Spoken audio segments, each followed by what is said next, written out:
Welcome back to News Across Nigeria, where we visit the 36 states of the Federation, edition by edition, and tell you what's happening now.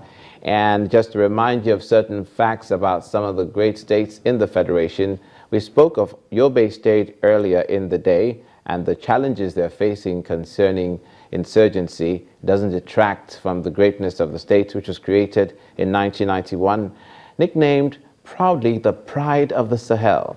Yobe State has of kilometers square, 47,153. And as far as the border of Yobe State is concerned, quite unique, shares a border with the Republic of Niger to the north, and inside the country, Jigawa and Bauchi to the west, Borno to the east, Gombe and Borno again to the south. And Yobe State's 17 local governments are in Yobe. And as far as mineral resources are concerned, gypsum is in abundance, kaolin, limestone, silica, potassium, and soda ash, as well as other resources for which foreign direct investment is very well encouraged. The agro-allied industry, rice is grown in Yobe State in abundance, such as wheat as well, maize, beans, cotton, corn, groundnut, gum arabic, and other agricultural products, as well as livestock. The governor is Ibrahim Gaidam.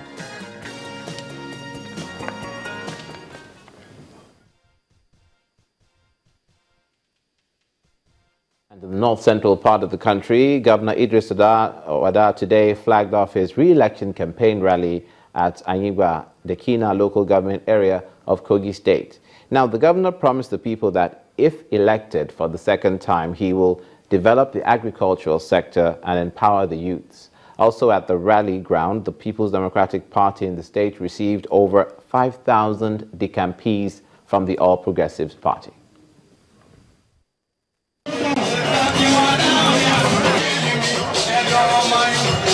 A large turnout of supporters and members of the People's Democratic Party.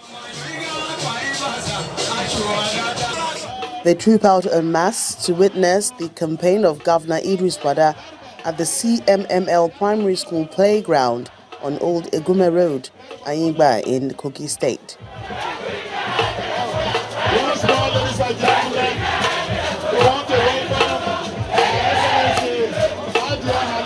Enthusiastic supporters joyfully receive the governor as his arrival signals the commencement of the event.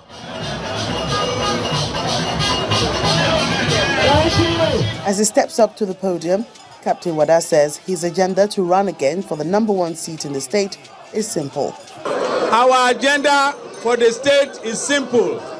It's a transformation agenda based on agriculture, based on infrastructure development, based on human capital development, and based on industrialization.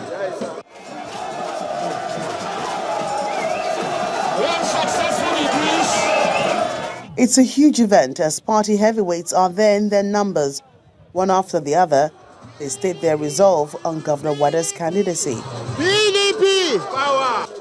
A major highlight of this campaign is the official welcoming of new members of the PDP from the APC.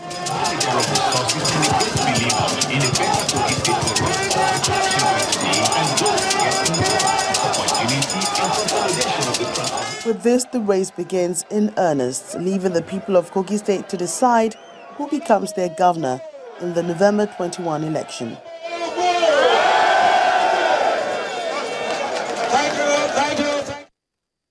And now to Edo State. For over 1 month, running members of the Edo State Tipper Drivers Association withdrew their services in protest over the recent appointment of a new agent to collect haulage fees for solid minerals in the state, a function the Tipper Drivers Association had been handling themselves for years.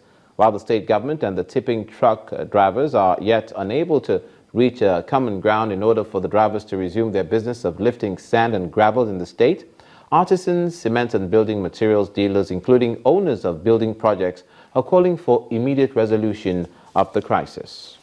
Speaking of crisis, there's a protest happening at the Osun State Polytechnic.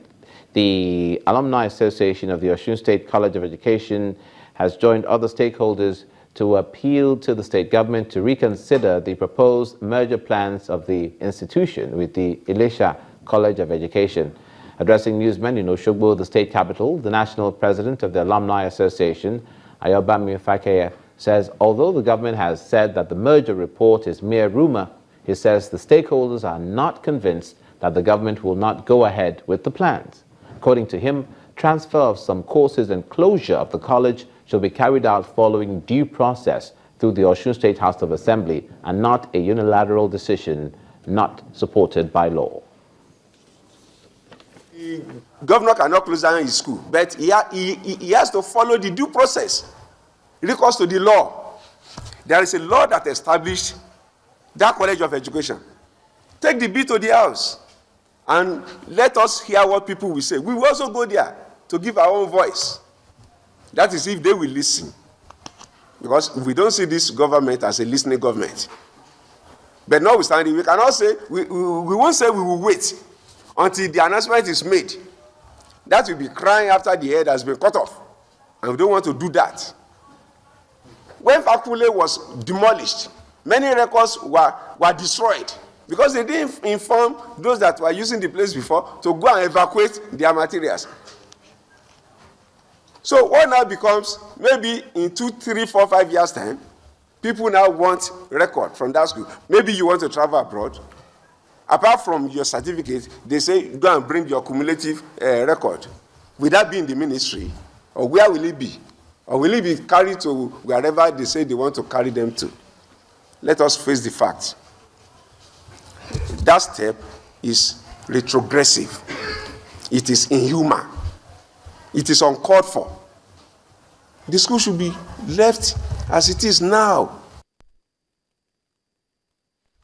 From education in the States to health in the States, earlier we were at Cross River concerning income tax, and now we return there concerning an Ebola scare. The accident and emergency ward of the University of Calabar Teaching Hospital has been shut down following an Ebola virus scare.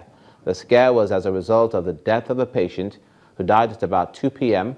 after symptoms related to the deadly virus manifested before he gave up the ghost.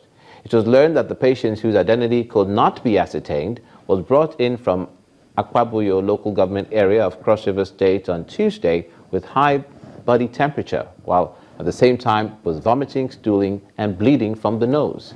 The source went on to say that the patient died shortly after samples were taken from him for investigation.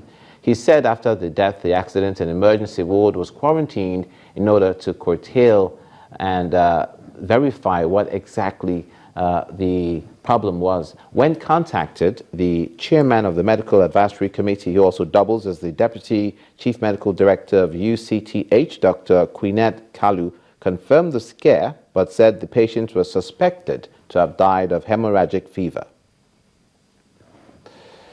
And that's where we call it a day for this edition of News Across Nigeria, where from the north, south, east, and west, we tell you what's happening now in the Nigerian Federation. I'm Olumide Macaulay. Thanks for watching. See you again.